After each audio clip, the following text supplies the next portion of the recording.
What, peeling a potato? Round apple.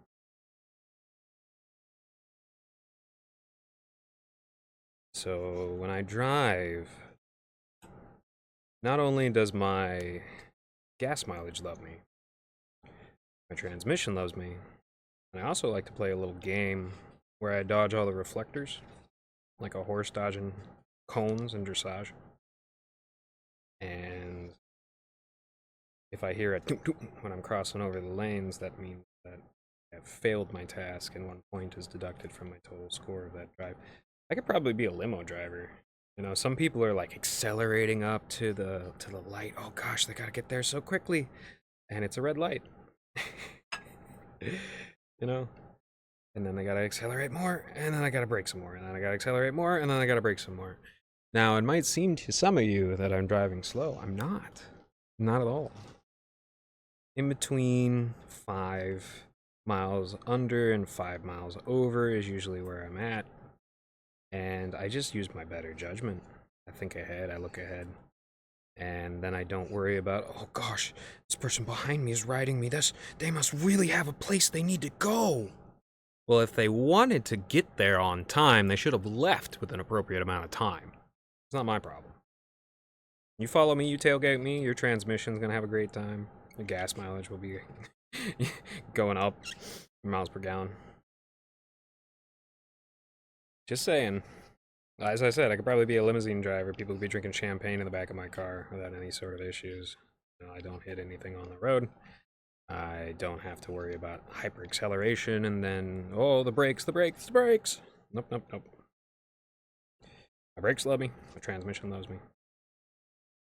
And my gas tank. That ends up good for the goose is good for the gander. I dated a girl that was into dressage once. She was a horse girl. And she was very interested in Frisian horses. Frisians are, as I was talking about yesterday, about the Frisian culture, they're from the East Netherlands.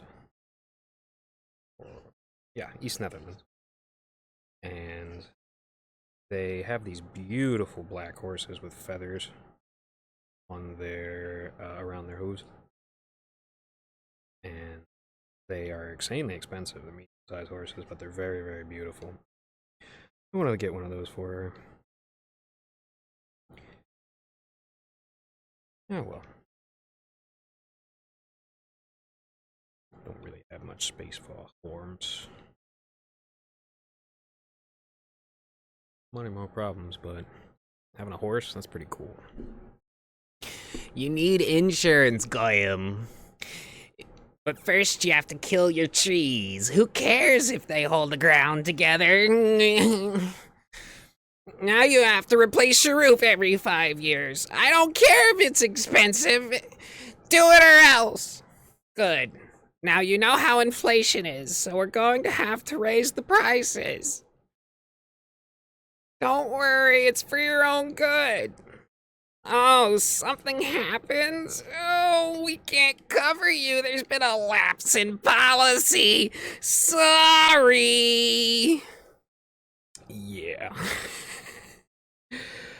Yeah, let me get right on that, my dude. That sounds like a great investment opportunity.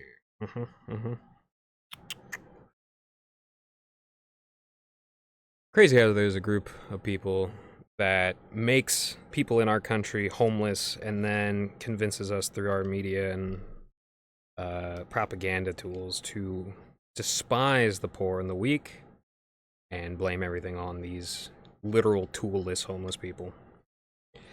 And then we kill our own people. And in the process, we intimidate people who are above that line's children to whore themselves out in order to avoid the same fate. It's not cool. I wonder who that group of people is. Could be Arabs. No, bro, I have Ferrari. No, bro, I am cool. I have Ferrari. Me and my cousin, me meet Lindsay Lohan. Stealing a joke there from Scuffed Realtor. But still, it rings true. I used to think that Islam followed Rome. I did, I really did, after doing a good amount of studies, but doing extensive studies. I found out that Islam actually manifests out of trade routes. And those trade routes were set up by the Phoenicians. Pretty ancient group of people. If you know about Warhammer 40k, you probably know about the Phoenicians. They came from modern-day Lebanon. And the Lebanese have some claim to it. But mostly the Phoenicians moved out to Aquileia, which is Venice. Some of them moved to Azov. A lot of them moved to Byzantium.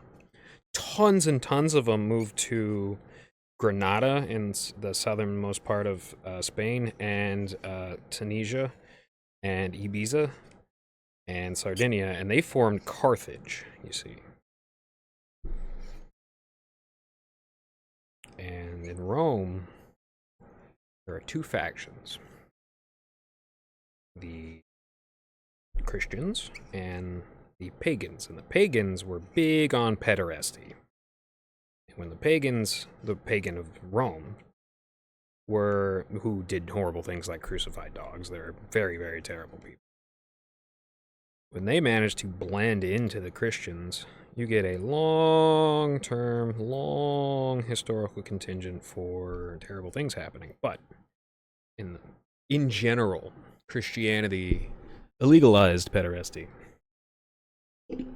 Socrates would have had it much, much sooner.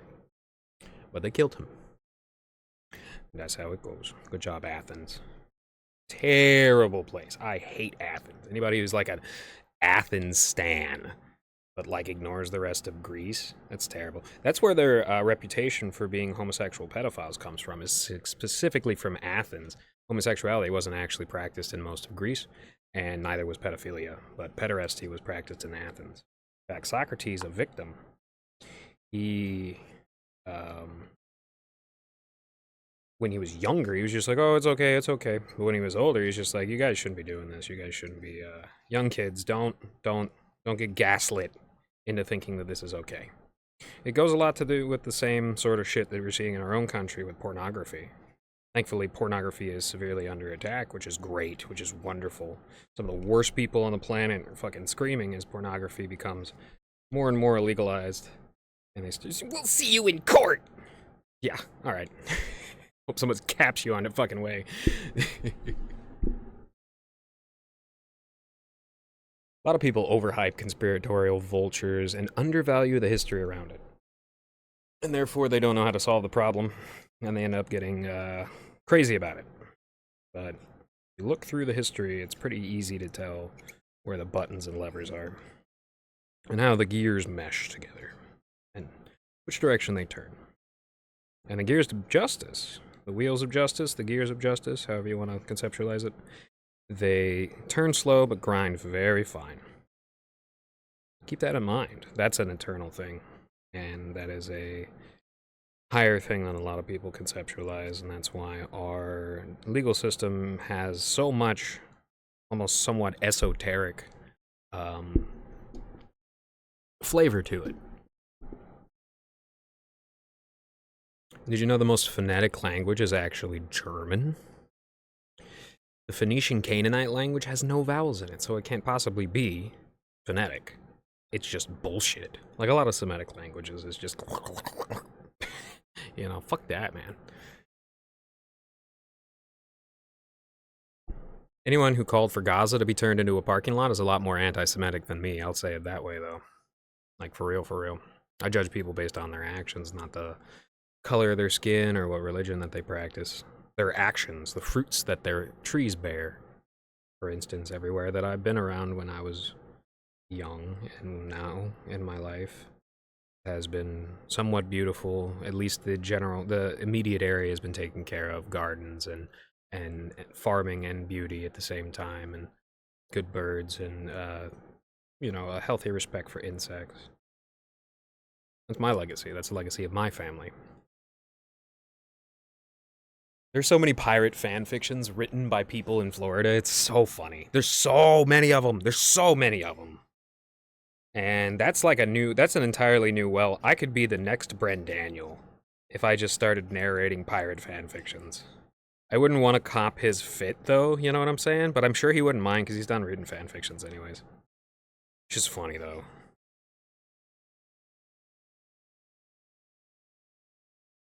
Brent Daniel's fun, you know. If you have time, it's very hard to catch like long-term live streams. He has like a gaming channel on YouTube dedicated to busting up the best parts of it, but if you got time, check out some of his streams on Twitch. He's a fun guy. Twitch is a terrible platform though. You go there in the morning, check out some of the archives, and it's just like tons of anime, you know, some of the most like creepy furry art popping up in the left-hand side for the avatars. You know, I don't really hate furries because I've known a lot of good furries in my life over the internet. But a lot of the, you know, the people blending into those circles, just as a lot of the people that blended into the alchemical circles became chemists, are freaks, absolute evil, psychopathic freaks. And a lot of people that blend into cutesy shit, this is a big thing that I can criticize Null for, a lot of people who blend into cutesy shit tend to be a little bit on the suspicious side. And no, you don't have to rub dust in your kid's face, you know what I'm saying? This is just a joke that he made on stream one time. But you don't gotta rub dust in your kid's face. You don't gotta go get a pine cone and fill it up with dust bunnies and make him huff it for an hour to get his immune system up. Essentially, when you have your child, you need to be eating properly. You need to be making sure that the telomeres inside of your DNA strands that are inside of your semen are not dissolving, which is something that happens a lot due to stress, due to poor diet, due to chemical exposure. And blueberries and shit like that are a good way of keeping those telomeres strong and keeping your DNA strong and allowing you to have kids until your 40s or even 50s. I literally have no genuine evidence. You see, a lot of the shit around autism is just a big smokescreen for our processed food industries. Any of the autistic kids that are like, I need to eat processed food constantly are stuck in a trap where they're never going to be able to like pull out of it. And the longer and longer it goes, the longer and longer it takes. Naturally, it takes about 7 years for all your cells to replace. But it's not like you have autistic cells. So your brain is bridging connections and neurons in strange ways over the period of a long period of time. And it's because of the poor diet, essentially, because your second brain is in your gut. There are more cells in your GI tract than all of the physical human cells in your entire body because there's a ton of bacteria there. There's an entire ecosystem there. And you can't get rid of it, and if you do, you will die. People who drink colloidal silver, they die. I think that's enough potatoes. But yeah, all you gotta do is be healthy. And then send your kid outside to play. Have them play with the animals. I have no allergies. Have them go outside, play with the animals. I used to shovel shit on a 30-foot high, tall mound of manure for fertilizer for our farm. I've got no allergies. So keep that in mind. It is legitimately not about exposure to dirt. It's about the slow, steady, not being afraid of dirt sort of thing, but it's not about like acute exposure to dirt that just, shocks the immune system into being good. It takes a long time, and it's just basically like farming tasks. You see a lot less allergies out in the farm, and it's not just because the kids died, it's just the kids have a different lifestyle. Straight up, I really despise this we trust science shit when they say, oh, everybody just died all the time in the past. Everybody just died instantly in the past. Everybody was dead in the past. The population does not support, the amount of people that are on this planet does not support that theory whatsoever. The amount of people that still live without all your precious sciences, who live better and are stronger and have higher quality of lives and even live longer, that does not support your theory, my dude. Not at all. So the science is in, buddy. You're fucked. Get your shit together. Start eating right. Start thinking right. And there's a couple of people who do have things like brain damage and can't stop repeating the same thing over and over again. Still, you should try eating right. Darkest Dungeon 2. Impeccable animations. Impeccable. One style was great, but it was pain, suffering, and torture. It was like gambling your stress levels. Because it's so much investment, and then boom, boom, those characters are dead forever. It's rough. Darkest Dungeon 2 has a lot more, a lot less investment and a lot more payoff and a lot more, like a very well-structured, balanced series of things that you can do that isn't just the same thing over and over again, like the first one. And it's interesting. It's getting better and better. How about a history real quick? The persecution of the Anabaptists of Munster in Germany, not Ireland. There's two Munsters, but the Munster with a U, umlaut over the U. It's one of the darkest moments in Christian history. It's one of the darkest moments in Catholic history. It's evil. They tied their hands behind their backs and they drowned them in the river, and then they hauled some of the Anabaptists up in cages, and those were very, very good Protestants.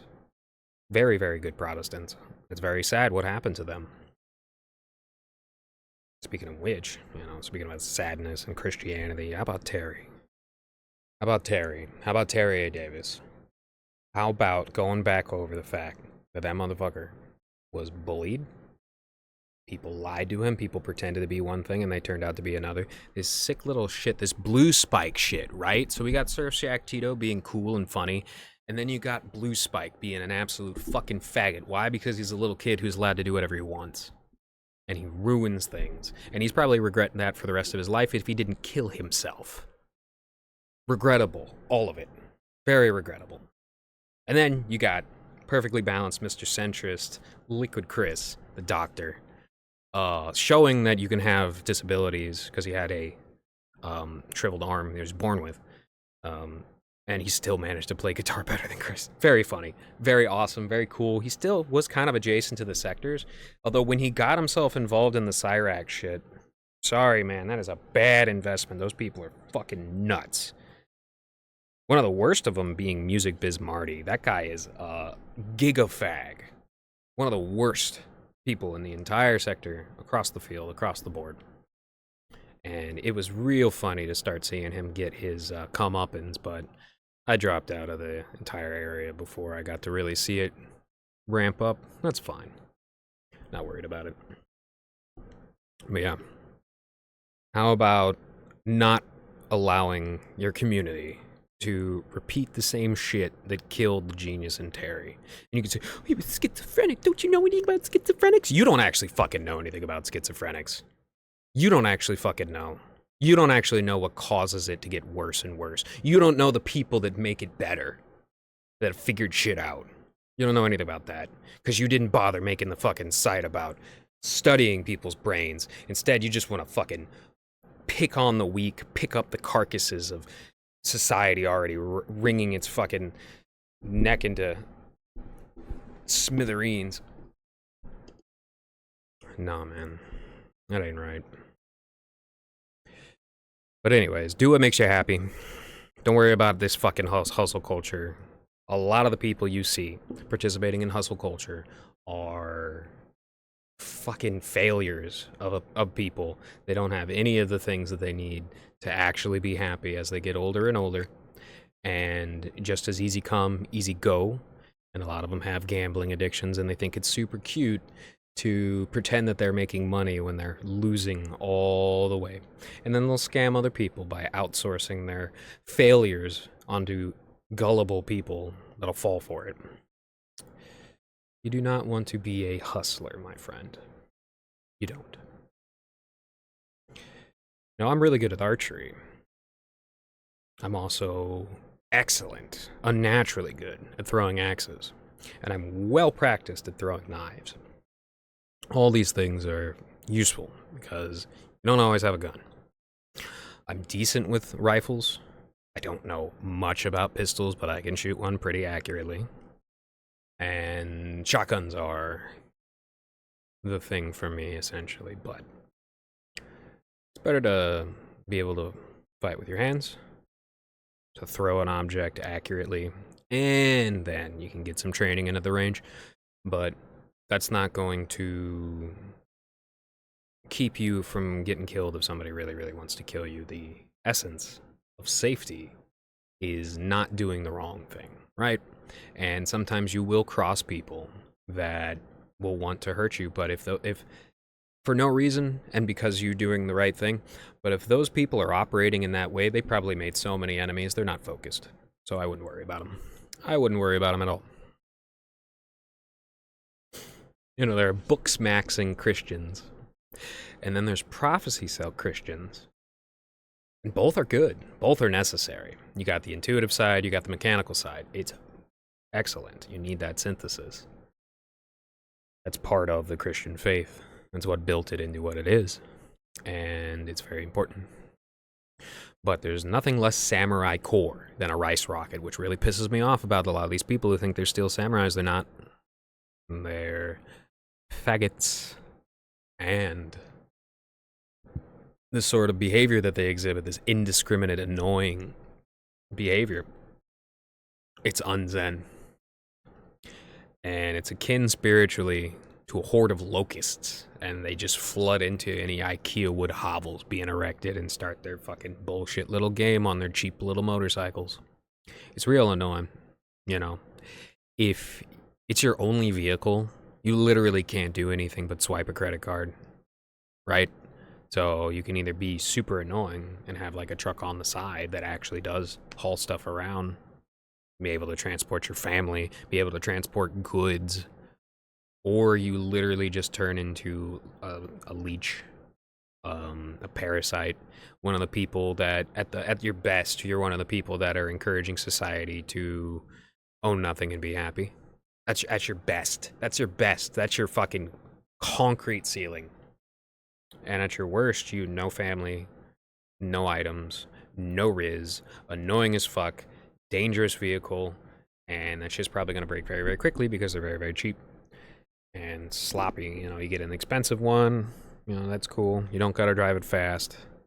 But at the end of the day, unlike Harleys, you can't really transport anything on the rice rockets, crotch rockets. So fuck that shit, man. And being spiritual, being intuitive, being sensitive, which leads to genuine empathy, not this fucking indigo star child shit that you've been seeing a lot on the internet, which is the empathy is the ability to project yourself into the shoes of your sympathetic matrix that you have constructed, right? It's like literally almost they call it astral projection, but it's literally just using your imagination, which isn't a bad thing at all. And to be able to sympathetically feel other people is a asset of empathy. And in this world, genuine empathy is like under attack because people will do the whole, and you see this back in ancient Rome too. And people's empathies flared up when they saw super brave Christians because it resembled being eaten by lions, because their bravery resembled the bravery of their warriors. And so, you know, that inspired the empathy that would lie dormant in the Roman population and allowed things to be converted into Christianity through Constantine's mother, and then eventually thoroughly through Theodosius, the truly Christian emperor. Haste and carelessness, hallmarks of the unprepared. A lot of the hippie and metal culture is horrifying slop romanticized by scam artists into something way cooler than it actually is. You go in there, you look around, you're like, wow, there's a lot of pedophiles here. Wow, there's a lot of abuse and predatory nature around here. Wow, this is not as fun as it's, you know, shown in the metal concert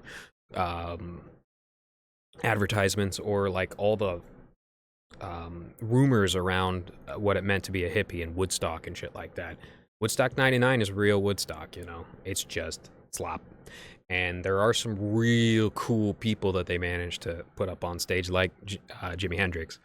But ultimately, like 27 Club's a real thing, and they killed their people, killed their you know, their highest level experts of entertainment so that they could rake in royalties, and then they use those royalties to abuse our entire country. So for what? ¿Por qué? Why? I saw a beer commercial pushing pickleball, and it was so funny how extreme they made it. One of the lamest little sports ever. It's like tennis, but with like, ping pong rackets, right? Instead of the ping pong board being small, it's big so that stupid people can play it. It's really lame. Literally baking in a concrete lot so that you could go. I like backgammon more than that. The physics on backgammon is pretty cool. But pickleball, super fucking lame. Super fucking lame. I know the Washington people who created pickleball are just.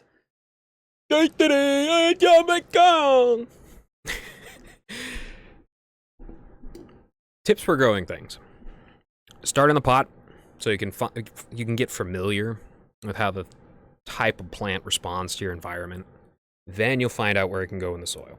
You don't want to immediately rush into the soil because you don't know if it'll get eaten by insects. You want to start out on the pot, see how it grows in your general environment, move it around, see where it grows best, and then you can potentially make some plots. Some things don't need raised plots. Some things do need raised plots. And I'm going to be specializing mostly this year in under the ground stuff and peppers. Been growing things up, and you can see over here there's some seeds over there waiting to be put in the ground. You see right here, this is last year's harvest that will be processed into next year's this year's planting and next year's harvest. So yeah, and I kept a lot of the stems on so it keeps them fresher longer, but it's it's a labor of love, and it's worth it. It's worth it to have beautiful flowers and beautiful fruits of your labor. And it's a good practice. It's very sad. Alright, y'all. I'm gonna go boil up these potatoes. Take care.